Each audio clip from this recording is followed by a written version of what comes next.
श्री निर्मल सिंह महाराज, जिन्हें उनके भक्त गुरुजी कहते थे, आध्यात्मिकता और करुणा की एक मिसाल थे। एक छोटे से गांव में जन्मे, उन्हें कम उम्र से ही एक मजबूत आध्यात्मिक बुलावा महसूस हुआ। गुरुजी का शुरुआती जीवन दिव्य के साथ एक गहरे संबंध से जुड़ा था। उन्होंने प्रार्थना और ध्यान में घंटों बिताए, सच्चाई और ज्ञान की तलाश में। एक छोटे लड़के के रूप में भी गुरुजी ने अपनी उम्र से परे एक ज्ञान प्रदर्शित किया। वह अक्सर धर्म और आध्यात्मिकता के बारे में चर्चा में शामिल होते थे। गुरुजी की ज्ञान की प्यास ने उन्हें विभिन्न धार्मिक ग्रंथों का अध्ययन करने के लिए प्रेरित किया। उन्होंने खुद को विभिन्न धर्मों की शिक्षाओं में डुबो दिया, समान आधार और सार्वभौमिक सत्य की तलाश में। गहरे अर्थ की तलाश में गुरुजी ने एक आध्यात्मिक यात्रा शुरू की। उन्होंने अपना गांव छोड़ दिया और आध्यात्मिक नेताओं और विद्वानों से मिलते हुए बड़े पैमाने पर यात्रा की।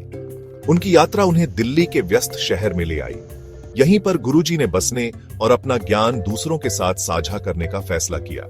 दिल्ली में गुरुजी ने छोटी सभाएं, जिन्हें सत्संग कहा जाता है, आयोजित करना शुरू किया, जहां वे अपनी अंतर्दृष्टि और शिक्षाएं साझा करते थे। जीवन के सभी क्षेत्रों के लोग उनके प्रेम और एकता के सरल लेकिन गहन संदेश के प्रति आकर्षित हुए। एक दयालु मार्गदर्शक और आध्यात्मिक गुरु के रूप में उनकी प्रतिष्ठा फैलने के साथ ही उनके सत्संग बड़े होते गए। गुरुजी की शिक्षाओं के केंद्र में सभी धर्मों की मौलिक समानता में विश्वास था।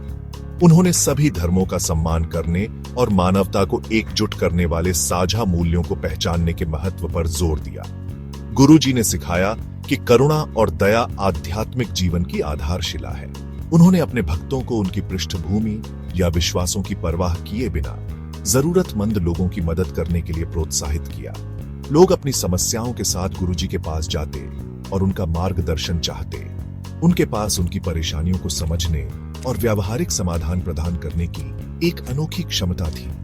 भक्त उनके आशीर्वाद में विश्वास करते थे और अक्सर उनकी दिव्य शक्तियों के बारे में बात करते थे। आध्यात्मिक सांत्वना और अंतर्धार्मिक सद्भाव के लिए एक जगह बनाने की दृष्टि से प्रेरित होकर गुरुजी ने दिल्ली में भव्य छतरपुर मंदिर की स्थापना की। यह शानदार मंदिर परिसर एकता और भक्ति के उनके दृष्टिकोण का प्रमाण है।